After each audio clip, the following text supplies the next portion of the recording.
السلام علیکم ورحمۃ اللہ وبرکاتہ نحمده ونصلی علی رسولہ الکریم اما بعد۔ آج کا سبق سن لیجئے۔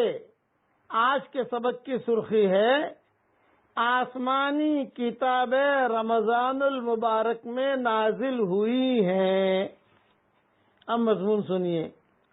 عموماً اللہ جل شانہ کی تمام کتابیں اسی رمضان المبارک کے مہینے میں نازل ہوئی ہیں۔ چنانچہ قرآن پاک لوح محفوظ سے آسمان دنیا پر تمام کا تمام اسی مہینے میں نازل ہوا ہے، اور وہاں سے حسب موقع تھوڑا تھوڑا 23 سال کے عرصے میں نازل ہوا۔ اس کے علاوہ حضرت ابراہیم علیہ نبینا علیہ الصلاۃ والسلام کے صحیفے اسی مہینے کی 1 یا 3 تاریخ کو عطا ہوئے، اور حضرت داؤد علیہ السلام کو زبور 18 یا 12 رمضان کو ملی، اور حضرت موسیٰ علیہ السلام کو تورات 6 رمضان المبارک کو عطا ہوئی، اور حضرت عیسیٰ علیہ السلام کو انجیل 12 یا 13 رمضان المبارک کو ملی، جس سے معلوم ہوتا ہے کہ اس مہینے کو کلام الہی کے ساتھ خاص مناسبت ہے۔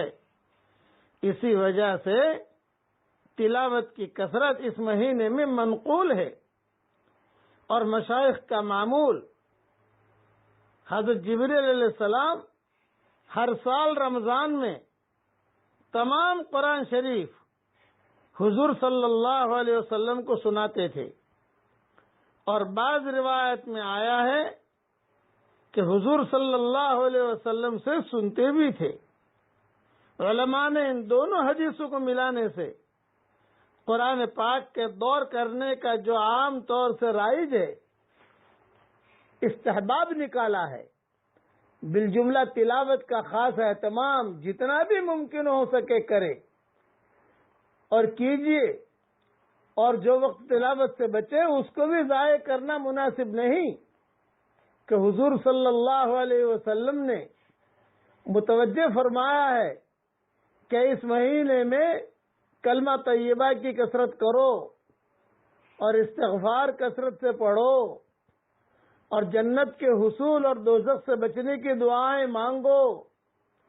اس لیے جتنا بھی وقت مل سکے ان چیزوں میں صرف کرنا سعادت سمجھیے، اور یہی حضور صلی اللہ علیہ وسلم کے ارشاد مبارک کی قدر ہے۔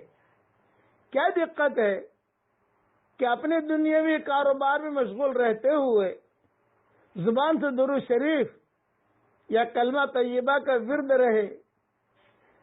اس لیے اس کا خاص خیال رکھیے کہ رمضان المبارک میں خوب قرآن پڑھیے۔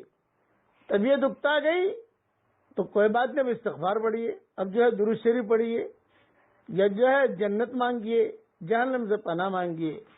اور ایک درخواست کروں گا کہ ہمارے ماحول میں قرآن پڑھنے کا تو ماحول ہے، لیکن ترجمہ ہم نہیں دیکھتے، اس لیے میں نے بہت آسان ترجمہ کر دیا ہے ریاض القرآن کا۔ بہت آسان ہے، کئی زبانوں میں یہ قرآن چھپ گیا، ترجمہ چھپ گیا ہے۔ تھوڑا تھوڑا جب بھی موقع ملے 1 صفحہ 2 صفحہ ترجمہ بھی دیکھیے۔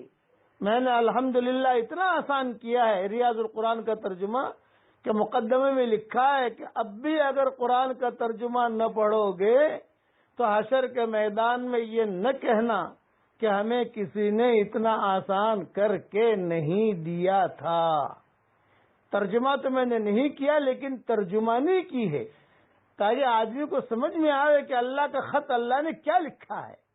اس لیے قرآن بھی پڑھیے اور تھوڑا تھوڑا ترجمہ بھی دیکھیے۔ کئی زبانوں میں ہو گیا ہے، اور کئی جو اب تو واٹس ایپ پر بھی آ رہا ہے، وہ یوٹیوب پر بھی آ رہا ہے، پتہ نہیں کیا نام ہے مجھے تو پتہ نہیں، اینڈرائڈ پر بھی آ رہا ہے، آئی فون پر بھی آ رہا ہے۔ تھوڑا تھوڑا اس کو پڑھتے رہیے۔ اللہ تعالی ہم سب کو قرآن سے، ہم سب کو اور ہماری قیامت تک کے آنے والی نسلوں کو اللہ اپنے قرآن سے جوڑ دے. آمین. اب پڑھ لیجیے میرے ساتھ. لا الہ الا اللہ وحدہ لا شریک لہ لہ الملک ولہ الحمد وہو علی کل شیء قدیر. یہ کلمہ اللہ کو بہت پسند ہے. ہر نبی کی زبان سے کلمہ نکلا ہے اور یہ کلمہ پڑھتے ہی آسمان کے دروازے کھل جاتے ہیں. اللہ تعالیٰ جھانک کر دیکھتے ہیں کہ کون پڑھ رہا ہے. اے اللہ ہماری ان محنتوں کو قبول فرما اور مسلمان مردوں اور عورتوں کے لیے حلال بستروں کا انتظام فرما اور اس امت کے مردوں اور عورتوں کو حرام بستروں سے تو نجات دے دے.